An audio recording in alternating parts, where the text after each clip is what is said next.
የህሊና ጸሎት የምትባለው ጸሎት ታውቃላችሁ? ከኋላ የዘወትር ጸሎት መጨረሻ ላይ እሱን ሲወደው በቃሉ ሁሉ ሽምድድ እስኪያደርገው ድረስ ደጋግሞ ነው የሚጸልየው። በነገራችን ላይ አንድ አባትም ነግረውኛል። አቡነ ሀሮን ገዳም የማውቃቸው አባት ምን አሉኝ? የህሊና ጸሎት የምትባለዋን ጸሎት በየ3 ሰዓቱ 7 ጊዜ የሚጸልይ ሰው ሚስጥር ይገለጥለታል ሲሉ ሰምቻለሁ። እኔም ጸልዬ የተገለጠልኝ ሚስጥር የለም፣ ግን ሚስጥር መላችሁ ይሄ ሌላ እንደዚህ የተገለጠ ግን የምፈልገው ነገር ተሳክቶልኛል።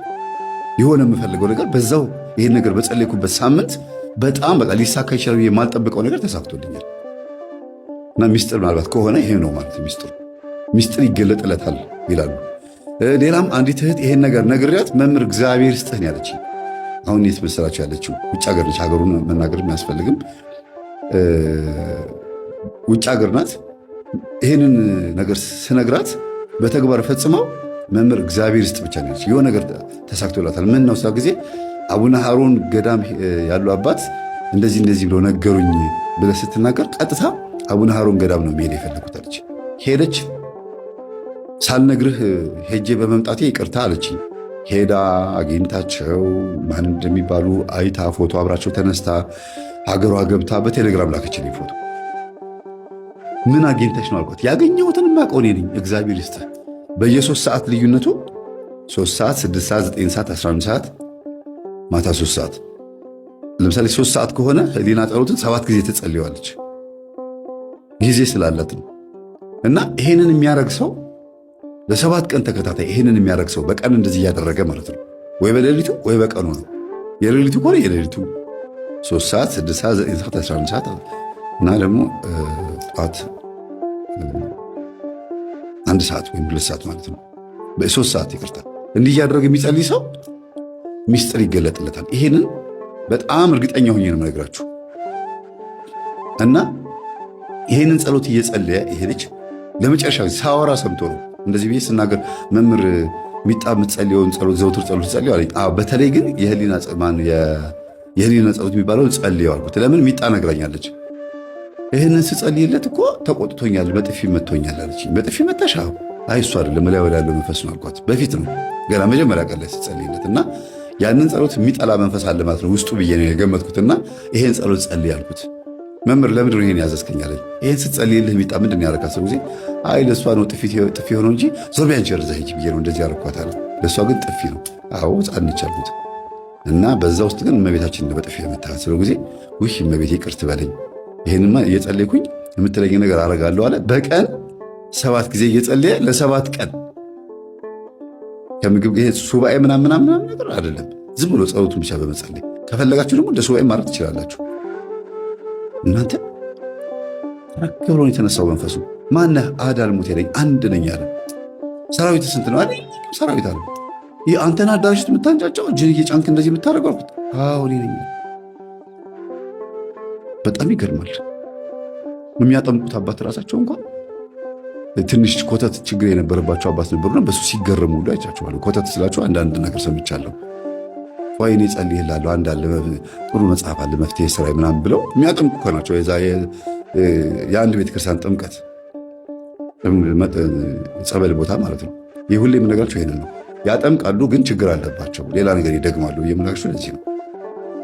እዛ ጋር ጸበል ቦታ ሲጮህ ካዩት ወይኔ ይህን ሸኝልሃለሁ፣ በቤት መጥቻ ጠምቃለሁ፣ ይቺን ነገር እንደዚህ አርጋት እንደዚህ አርጋት ብለው ሌላ የድብትርና ነገር የሚያስተምሯሉ። ጸበል ቦታ ተቀምጠው ይሄን ቤተክርስቲያን ብትቆጣጠርልን ደስ ይለናል።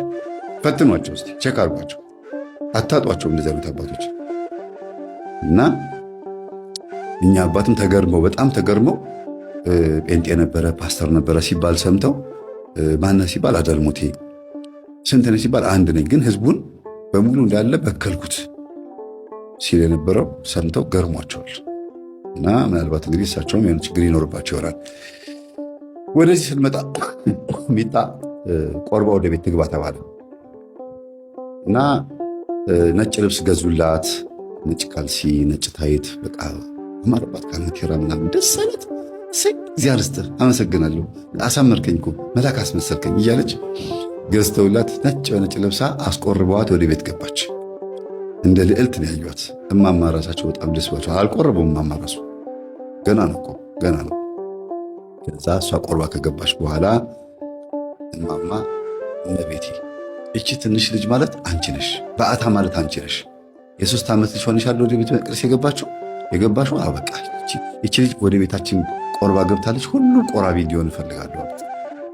ሁሉም ቆራቢ ሆኑላቸው። ሁሉም ከቆረቡ በኋላ እማማ ታመሙ። እሳቸውን ቆርበው ማለት ነው። ሁሉም ቆረበ፣ ግን ታመሙ። ከባድ ህመም ታመሙና ተሰበሰበ። ለካ እየጸለዩ ያሉት ና አሁንም ቢሆን ልጆቼ እንዳታሰቃይ እኔው ላይ ና፣ ከእኔ ወደ ልጆች አለ ሄድኩ መምህር ተስፋዬ እንዳለው ና ወደ እኔው ላይ ና እና እናውራሉት። ከዛ በህልም የት ነው ማድረዋሉ? ፕሮቴስታንት ቸርች ነው ማድረዋሉ። ለምን መና ብለውታል። ከዛ የለመደውን ምናምን የነበረበትን ቦታ ያሳያቸዋል። በህልም አዳራሽ ላይ ሆነው እያሉ እንዳሮጊት እንዲህ ሲሉ ያሳያቸዋል። እና ሲዘምሩ ምን ሲሉ ማለት ነው። ከዛ በህልሜ እንደዚህ ያየው መምህር ምንድን ነው አሉ፣ ለልጃቸው ሳይነግሩ ማለት ነው። እንደዚህ ሊያረገውት እንዳሰበ ነው። እንደዚህ ሊያረገውት ነበር ያሰበው። አዎ ባዶ እግሬን ነበርኩኝ፣ ጫማ የለኝም አስታውሳለሁ ስመለከተው ህልሙ። እንደገና ደግሞ እንደዛው እያሸበሸብኩኝ እንደዛው ፕሮቴስታንት ቸርች ውስጥ እንትን እያልኩኝ መድረኩ ላይ ግን ልጅ አይደለም የሚታየኝ፣ የቆመ እንጨት ነው የሚታየኛል። የቆመ እንጨት እንደዚህ እንጨት እና ሌላ ነገር አይታየኝም። ህዝቡ ሁሉ ያብዳል፣ እኔም አብዳለሁ። ያንን ዝላይ ነበር የሚያሳየው። ና ብለው ጠርተዋል። እንዲሳቸው ጊዜ አዎ ልጅ አሉኝ። በቃ እሱና እና ከልጆቼ ና ወደ እኔ ብለው ተሰብሰብ ብለውት ከሆነ በሉ እንግዲህ ይቻሉት፣ ሰሞኑን ህመም ይመጣቦታል ስላቸው ጊዜ ኧረ ታምሜ ተኝቻለሁ አሉ።